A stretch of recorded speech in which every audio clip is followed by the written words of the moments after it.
L'écho pour tous, présenté par Mehdi Littim.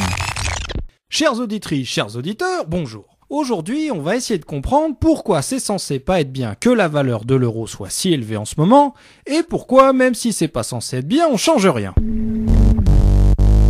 Alors, c'est la crise. Ça veut dire que les entreprises ne produisent pas beaucoup, pas suffisamment, et du coup que le chômage est beaucoup plus élevé que ce qu'il serait sans la crise déclenchée par les spéculateurs en 2008.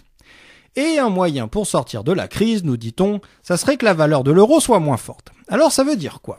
Eh ben, ça veut dire qu'il faudrait que la valeur de l'euro par rapport à la valeur du dollar, ou par rapport à la valeur de la monnaie chinoise ou de la monnaie japonaise soit moins forte. Alors pourquoi ? Eh ben, parce que si la valeur de l'euro est moins forte, ça veut dire que les étrangers, avec leur dollar par exemple, ils pourraient acheter plus d'euros. Et le truc bien, c'est que s'ils pouvaient acheter plus d'euros, eh ben ils pourraient aussi acheter plus de produits français payés avec ces euros.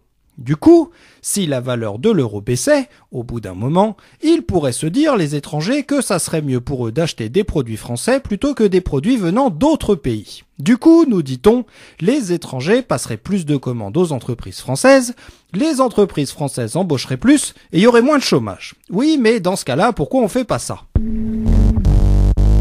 Eh ben, parce que quand la valeur d'une monnaie comme l'euro baisse, il y a aussi des inconvénients.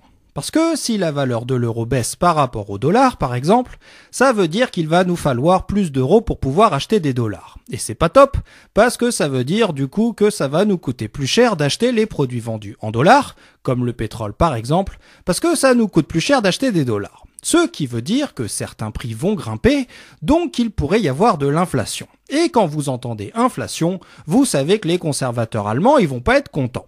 Parce que pour eux, c'est un peu un mot magique, comme turc, ça leur fait peur. Mais c'est pas tout.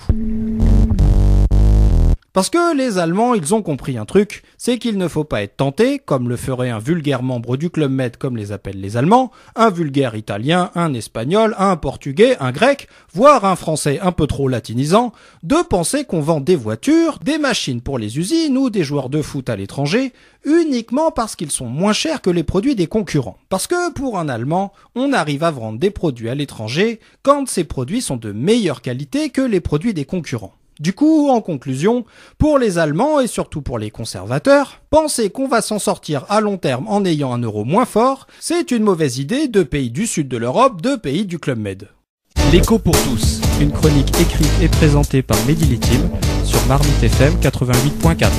Vous pouvez nous contacter pour réagir à cette chronique sur marmitefm.canalblog.com.